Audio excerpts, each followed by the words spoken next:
Hi, this is Raza here, and I'm going to take you people on an amazing tech journey of computer science. Today, we will be discussing about AS level computer science. So let's just first see that what is the code of this subject. Examiner has given this subject the code 9618. All right. So the code 9618 is the code given to this subject.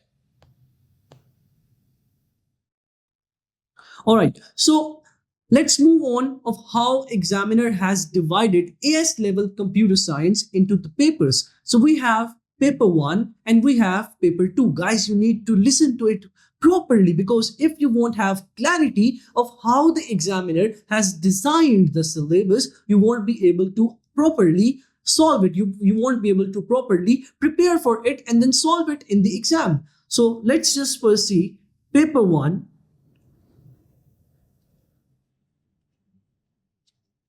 A few content topics that the examiner has mentioned in paper 1. Let's just first start. Information representation.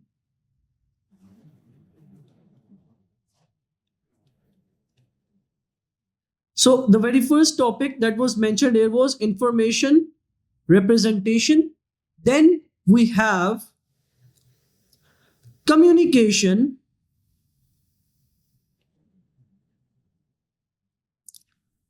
Moving on, we have hardware.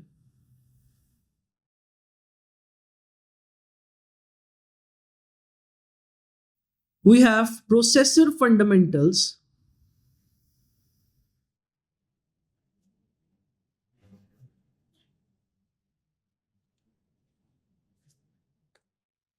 We have system software.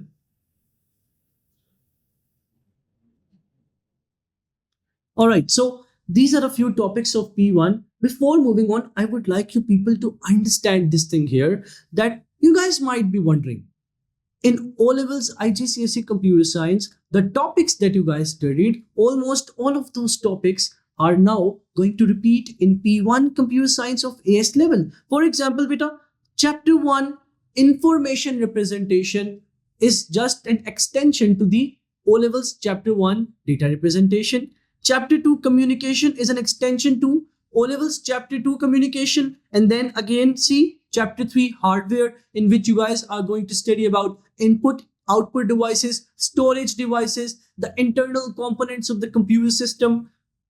Processor fundamentals, you are going to study about how the processors work, how in reality those zeros and ones get processed, get calculated, and the result is then showed to you on the screen. System software, in which particularly we will be studying about the operating system. And then moving on to the next chapter, that is security. In this chapter, the examiner discusses about a few things. The examiner discusses about the security threats that you guys would be facing on internet, and how are you guys going to take precautions in order to protect yourselves from those security threats. All right, got it? Now moving on to the next chapter, that is ethics and ownership. Sometimes I explain this to my students in a way that ethics and ownership means that how respectfully are you using your computer? Like, what are your boundaries? Like, are you using the computer in a way which is harming anyone else, which is like breaching the privacy of anyone else? So if you are doing so, you should not be doing so as per the ethics and ownership. So for instance, in this chapter, you would be studying about that, for example, you should not copy someone's work. That comes under plagiarism, copyrights, ownership, etc. And the last chapter of P1, databases. So the last chapter of P1 is databases, as I already told you people. And in this chapter, you guys are going to study about like how data is stored in the computer and why it is important to store data. Why is it important to store data? To manipulate it, to analyze it, to further work upon it. All right. Moving on. This paper, this P1 exam, beta, this P1 exam has a total of 75 marks. Okay, and this is of 1 hour and 30 minutes. The examiner has given you 1 hour 30 minutes, beta. This is enough time for you people to complete this paper. All right, got it? So like 1 hour 30 minutes is ample time to complete this paper. What you need to understand is that in order to ace P1 computer science of AS level, you guys need to have a sharp memory. You guys need to learn the concepts. The concepts should be on your fingertips, because whenever like examiner asks you a specific question, you have a to the point, a precise answer to it.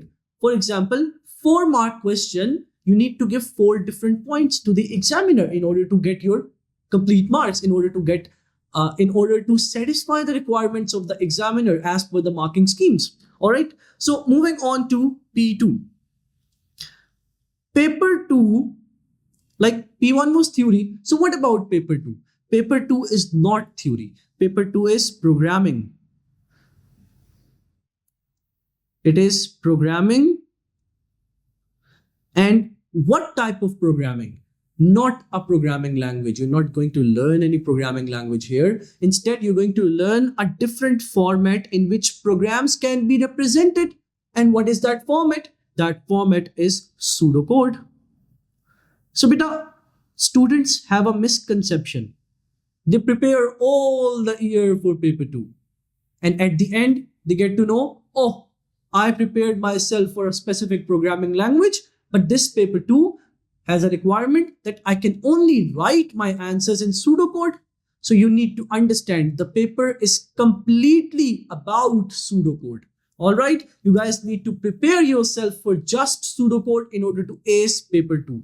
And for O levels IGCSE students, it would be very much easy. It would not be difficult at all, because most of the content of paper 2 IGCSE is just copied to AS level paper 2 with just a addition of few topics. Okay, so let's just see those topics. Let's just have a look at those few topics. All right, so the very first topic of paper 2 is algorithm design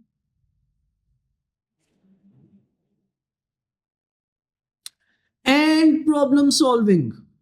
Okay, so algorithm design and problem solving is one major topic.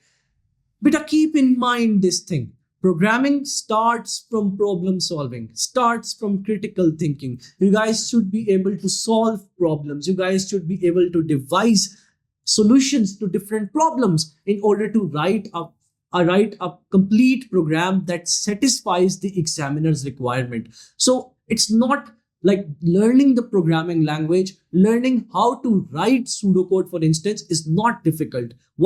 What is difficult is learning of how to solve the problems, enhancing your mind that it solves the problems as soon as the question comes in front of you. All right.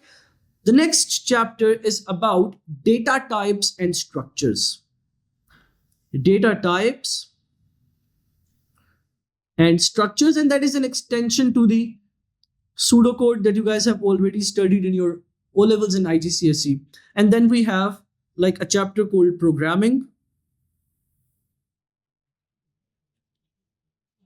And at last, software development.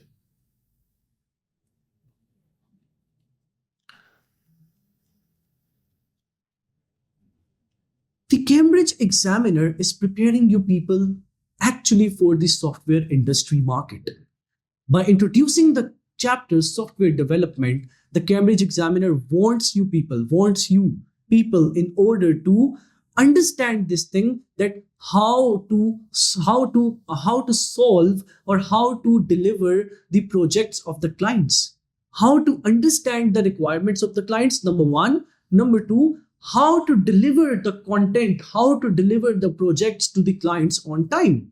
It tells you people about the software development life cycle of how you start from a problem and then you reach to a solution, and in between what are the steps, what are the flows. We will be inshallah looking upon in this chapter about all of these things when the time comes, don't worry. All right, so about paper 2 we have like in total we have 75 marks just like P1.